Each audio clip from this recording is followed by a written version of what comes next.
there's a new Netflix documentary called Avicii, I'm Tim. Never heard of him. And you never heard Avicii.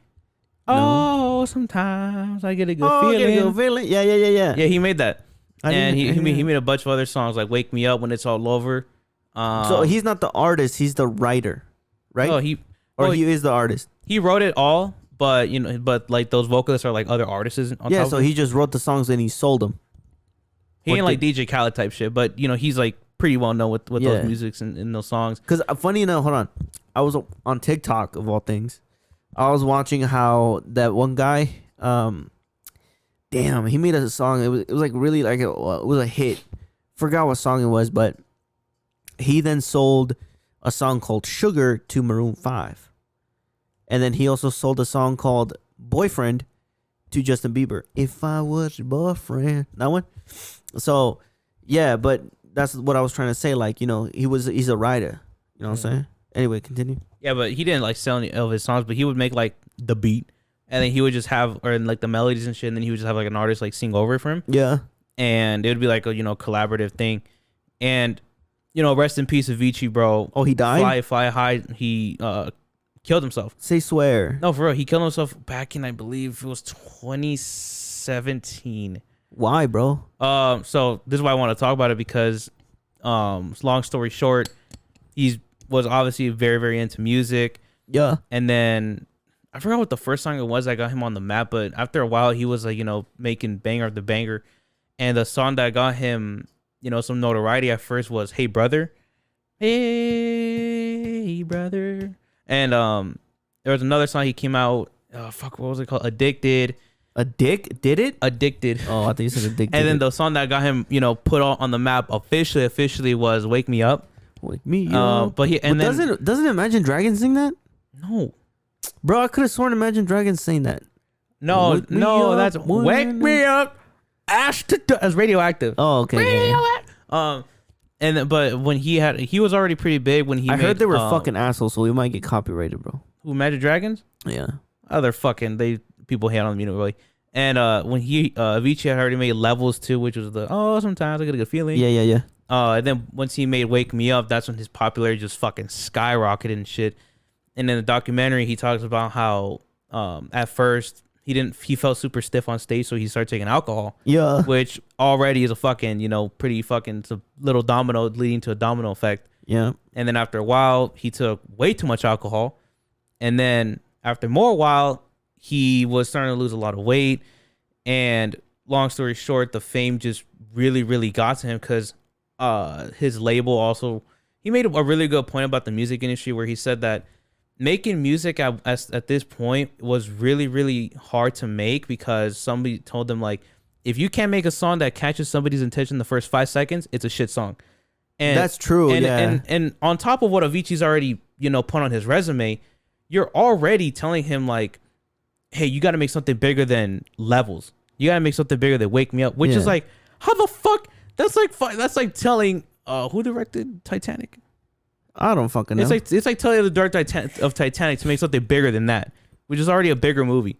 And at that point, he started taking drugs. It was painkillers, I believe. Yeah. And after some time, he decided to take a step away from music.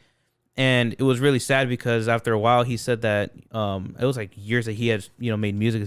He already made a shit ton of money. Yeah. And then somebody tells him in the midst of all of this, somebody tells him, Avicii, his name is Tim.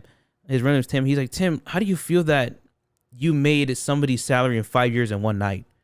And I'm like, bro, on top of like being in like this super like rough state of the fame getting to your head and shit, you've been on like, I know the money's very generous and shit, but you've been on tour for damn near all year long. You see, you've gone restless nights and you like, yes, like those nights where you just pumped and shit, but the moment it like comes back down, it's like being on a tub of fucking pre-workout. And then it just crashes down and you got to take that shit right back up again. That's what I was going to say, bro. That's what I was going to say. Like, I wonder, before you said what you just said. And then at the end, he, on his vacation, they found him unresponsive. And then they found out that he had killed himself due to like some pills. Probably overdosed. And it's pretty sad because at the end of the film, or during the film, he wanted to experiment with a live band for one of his songs. Yeah. And people, and this was like mid 2010s, and people were like booing him off the stage and shit. Uh-huh. And then it was really sad because at the end of the movie, or yeah, at the end of the docuseries or documentary, they paid tribute to him in like a private showing with like his fans, Yeah. with like an actual like orchestrated live band. Yeah. And people were just, and they, I think they were playing levels. Dude, the way they like made the orchestra score for that shit, Yeah. it was like, When you mean live band, do you mean like an actual orchestra or yeah, like instruments? like a symphony. Oh, yeah. And like, it was yeah. so sad, bro, because like you have these, you saw like these fans like the shit ton of wristbands they had for him, and then people were, and then the guy was saying like, you know, Avicii always wanted, Tim always wanted this, Yeah. but you know, it was something that wasn't really accepted back then because you had to really like execute it well. Yeah. And it was like, and they just paid tribute to him that way, and I was like, fuck, dude, like, yes, the fame is like, it's so generous to you. You can make millions upon all that, but it's not just for everybody like how Tim had it. That's what I was gonna say, bro. Before you brought up what you know, how the fame and stuff affects you, I was actually gonna say like I wonder when, you know, artists say like, oh, you know, the fame got to me like in a bad way. You don't really realize it because you said that, you know, you have to kind of perform yourself when you're touring and stuff like that. It reminds me of like when they interviewed Michael Jackson. Remember, he was like, I hate touring, like I hated it, and then they were like, no, you have to say that you like it. He's like, I don't like it, I hate it. And it does, like, especially for like bigger artists, because like you have to do it day or night after night after night after night. And yeah, you get burnt out, you get tired. And I feel like that's another thing I was gonna say was like, I wonder why these artists, you know, fall into drugs and alcohol and stuff like that when they have everything, bro. You know what I'm saying? Like they have everything. They have the money, they have the fortune. Why fall into drugs and alcohol? And it really brought it into my head. Obviously, the answer was because they have to do it every single fucking night. And not only that, the pressure, bro. The pressure of like thinking like Ghost, right? Like when Ghost, obviously, like they started out, they were kind of like nobody. And then when we went to go see him, you know, they were kind of up there, but they weren't the best. And then, you know, they got bigger and bigger and bigger, obviously because of TikTok and other reasons. But, you know, like for example, with me, I'm a diehard Ghost fan. But, you know, if somebody's like just a regular listener and they listen to something that's popular like Mariana Cross, then they go listen to something else, something that's new, you know, they're gonna be like, oh, it's not really my thing. You know, they have to think about the pressure like that, you know, Tobias or any other artist is going through. Like, damn, I have to make another hit song because if I don't, there goes my fame. Yeah. And there goes, you know, my income type shit, you know? And so, yeah, I see why people, you know, say that fame got to them and stuff like that. And I think the hardest part about the whole, the just being famous in general is that, like, there's obviously artists who take it very, very well, some who don't, some who tragically end up like Avicii. But with Avicii's case, at least, is that, you know, when you grow up, like, because he's from Europe. Uh-huh. I think he's from Ireland or somewhere up there, somewhere in Europe. And it was just really, really sad how he said that after now making music and now being told like, hey, you gotta fucking make something bigger than this 1 billion fucking stream song, and him saying like, you know, I haven't made music in over X amount of years and I haven't had this fun making it. And then tragically he passes away. And how you said that, you know, why is it that they fall into these drugs, these horrible habits? It's like, imagine in a year you made fucking, let me like one of his friends said, like, imagine making somebody's 5-year salary in a night. Yeah, and bro. you do that over a span of a month, and you have all this money where you can just say, hey, I have $100,000. Let's go gambling. I have an extra $1 million. Let's go fucking spend that shit on some cars. And it just creates like this massive, like, you know, oh, my bank account ain't even changing like that, so let's just fucking go say fuck it.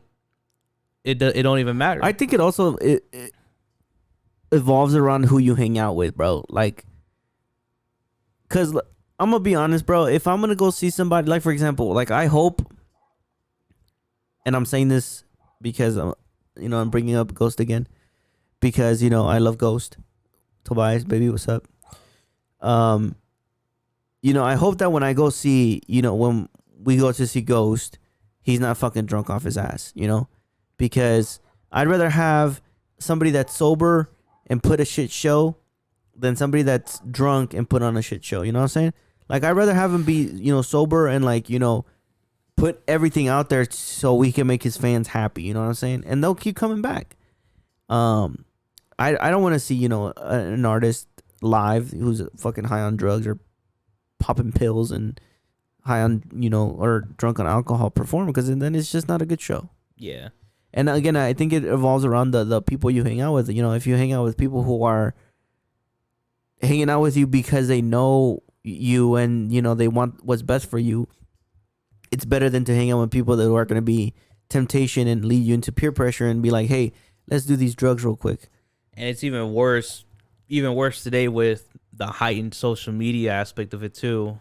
Like how Tyler, the creator, pointed out in Chromocopia Noid, his song Noid, where he's like, I can't even go out in private and, motherfuckers are, just recording on, double camera phones and shit. And one of his features is like, I can't even fucking eat in peace anymore without motherfuckers coming up to me saying, hey, what's up, this and that. Yeah. And I think also on top of that too, like I said, I mean, it's just like at the height of your career, like Avicii was. But again, having to go out every single night playing like the same, like I could see how playing the same song that you've made that took you like a while to make, fucking 30 times in a row at night or during the night, it gets like, it's repetitive and it's annoying. like, hey, and then like you said, maybe that's why they fall into these drugs, just to have like that little extra like kick of like, okay, now I'm really back into like the groove of it or what. Oh, dude, who was the artist who said they hated that song? Which one? I think I could be wrong. It was an artist that they hated. Oh, Kiss, I think. Oh, Kiss. What their song? I was made. No, fuck. What was it? I think it was that one. I was made for loving you, baby. That song. I think they hated playing that song live, and they had to play it because everybody wanted it. Yeah. Like I get songs and stuff like that. Artists hate that they have to play, but I think like it's a big thing when you have to fall into pressure. Like you have one song that's especially when it comes from your super label big. too. Yeah, dude. Like it sucks.